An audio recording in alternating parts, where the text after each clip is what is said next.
Bismillahirrahmanirrahim. Assalamualaikum warahmatullahi wabarakatuh. Saya Baharudin Pasaribu dari kelas manajemen dakwah A semester 4. Video ini saya buat guna untuk memenuhi tugas ujian akhir semester mata kuliah. Pada video kali ini saya akan menjelaskan sedikit tentang fungsi-fungsi manajemen. Sebelum saya masuk ke pengertian fungsi-fungsi manajemen, ada baiknya saya akan menjelaskan sedikit tentang apa yang dimaksud dengan manajemen. Manajemen merupakan proses merencanakan, mengorganisasikan, memimpin dan mengendalikan pekerjaan anggota organisasi dan menggunakan semua sumber daya organisasi untuk mencapai sasaran organisasi yang sudah ditetapkan. Sumber daya organisasi yang dimaksud adalah seluruh aset yang dimiliki oleh organisasi, baik manusianya dan keterampilannya, serta pengalaman mereka maupun mesin, bahan mentah, teknologi, citra organisasi, paten, modal finansial, serta loyalitas pegawai dan pelanggan. Manajemen adalah fungsi yang berhubungan dengan memperoleh hasil tertentu melalui orang lain. Dalam pengertian ini pun sudah tampak adanya proses pengambilan keputusan, antara lain manajer harus menentukan tujuan tertentu. Kita masuk ke pembahasan intinya, yaitu fungsi-fungsi manajemen. Fungsi-fungsi manajemen terbagi ke dalam beberapa bagian, yaitu planning, organizing, actuating, dan controlling.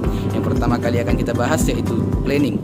Planning yaitu perencanaan. Perencanaan yang dalam istilah manajemen dakwah disebut dengan takhtid merupakan fungsi memilih sasaran-sasaran perusahaan serta kebijaksanaan, program-program, dan cara-cara untuk mencapainya. Kesuksesan organisasi adalah mencapai tujuan yang telah disusun oleh manajer pada periode awal membentuk organisasi.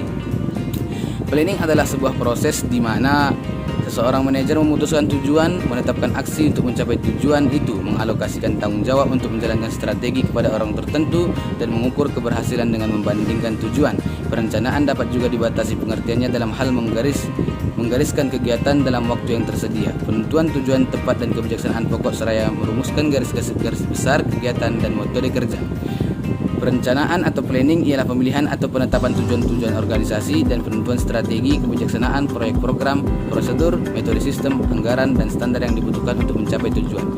Pembuatan keputusan banyak terlibat dalam fungsi ini. Yang kedua yaitu pengorganisasian atau organizing. Organizing atau dalam bahasa Indonesia pengorganisasian dan dalam istilah manajemen dakwah biasa disebut dengan tanzim, merupakan proses menyangkut bagaimana strategi dan taktik yang telah dirumuskan dalam perencanaan didesain dalam sebuah struktur organisasi yang tepat dan tangguh, sistem dan lingkungan organisasi yang kondusif, dan dapat memastikan bahwa semua pihak dalam organisasi dapat bekerja secara efektif dan efisien guna pencapaian tujuan organisasi. Istilah pengorganisasian mempunyai dua pengertian. Pertama, organisasi diartikan sebagai lembaga atau kelompok fungsional, misalnya perusahaan, sekolah, perkumpulan, badan-badan pemerintah, dan sebagainya. Kedua, merujuk pada proses pengorganisasian yang dalam kajian manajemen dakwah disebut tanzim, yaitu bagaimana pekerjaan diatur dan dialokasikan di antara para anggota sehingga tujuan organisasi itu dapat tercapai secara efektif. Yang ketiga yaitu penggerakan atau actuating.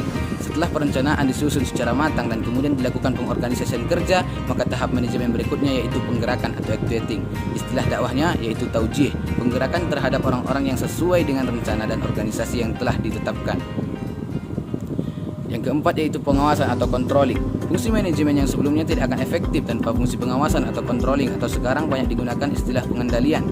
Pengawasan yang dalam istilah manajemen dakwah dikatakan dengan riqabah atau tahsib adalah penemuan dan penerapan cara serta peralatan untuk menjamin bahwa rencana telah dilaksanakan sesuai dengan standar yang telah ditetapkan. Hal ini dapat bersifat positif ataupun negatif. Pengawasan positif mencoba untuk mengetahui apakah tujuan organisasi dicapai dengan baik dan benar. Pengawasan negatif mencoba untuk menjamin bahwa kegiatan yang tidak diinginkan atau dibutuhkan tidak terjadi atau terulang kembali. Baik, cukup sampai di situ penjelasan singkat dari saya. Mohon maaf atas segala kekurangannya. Wabillahi akhir. Assalamualaikum warahmatullahi wabarakatuh.